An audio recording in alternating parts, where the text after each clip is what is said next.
Hello, everybody. It is an amazing week that we've been through. And coming from a mystical standpoint, we are living literally moments before the Messianic redemption, a redemption that people have been waiting for thousands of years.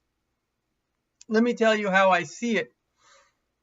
First of all, one of the greatest prophecies that happened as prophesied in the Bible, that the Jews will return back to Israel. Never before in human history has a nation that's been displaced from their homeland returned, certainly after 2,000 years. It's unbelievable, it's unprecedented, and there's no other example in human history of such a thing happening.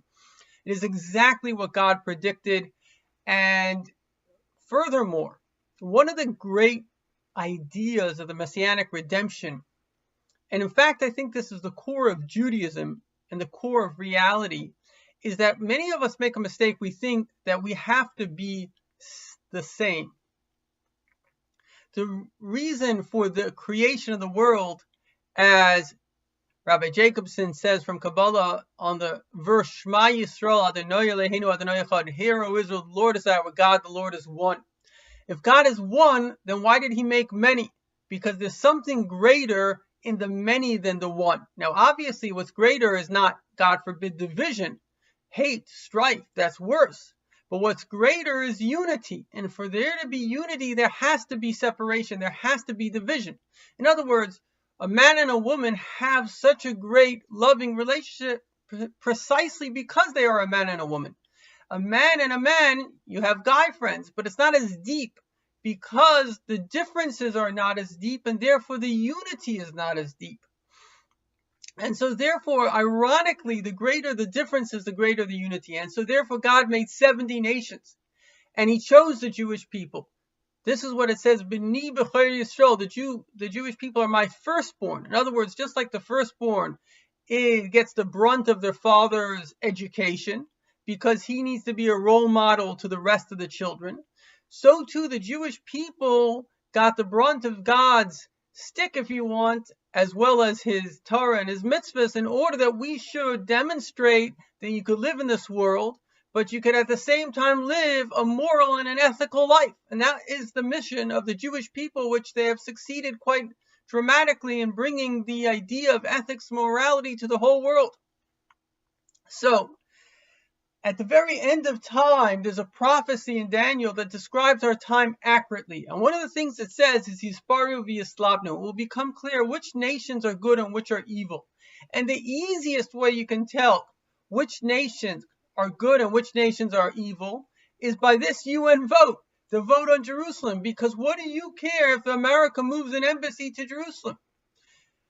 Now, some people might think that standing up for the Palestinians, but the whole Palestinian issue is a hoax. It never was for Palestinians. In fact, the worst, the most disgusting treatment of a people is the treatment of the Palestinians, not by the Israelis, but by the Arabs. Because they, officially they're brothers, but whether they're living in Syria, in Lebanon, wherever they are in the Arab world, they're treated as second-class citizens. My bank manager happens to be a Palestinian came from Lebanon. He says they're not allowed to buy a house. They can't get educated. The whole thing is disgusting. Never have I seen a more wretched plot to debase your own people for the sole reason that maybe you can use them to shame another people. And so therefore, as a professor who was recently interviewed on Al Jazeera, that station filled with vile hate. So he was an Israeli professor, and he said, obviously they were trying to shame him, but what he said was very true. Amazing statement. I never thought about it. He said, if Israel opened its borders to the Arabs, the first day 50% would come, and the second day the other 50% would come. Why? Because in Israel, Arabs are treated with respect and with dignity, unlike how, unfortunately, the Arabs are treating their own. But the point of this is to bring out that the prophecy says that it will become clear which nations are good and which are evil.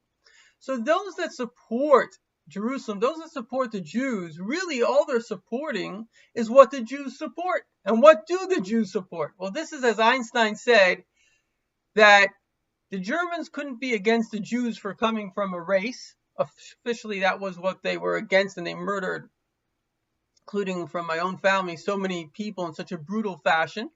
So that wasn't the motive, because Jews come from every race.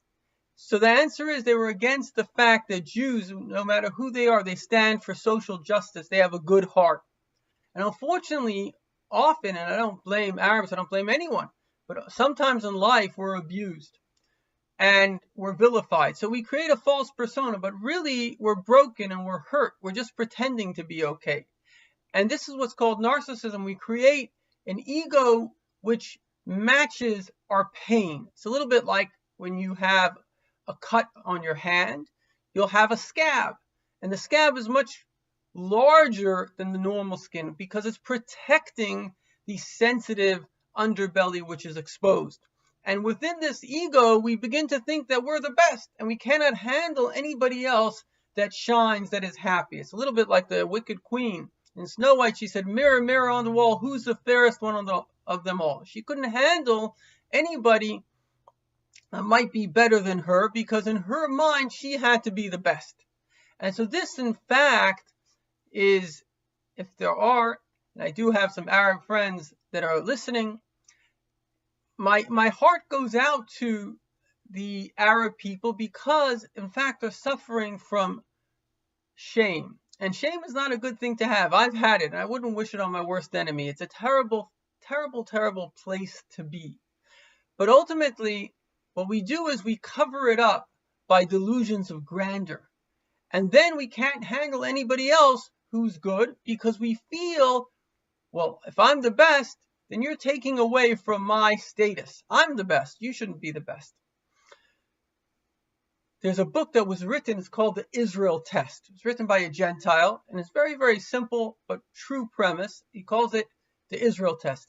Somebody else is wealthy. How do you feel about him? If you're happy for him, then you've passed the Israel Test. If you hate him, or you want to tear him down, then that means you're jealous.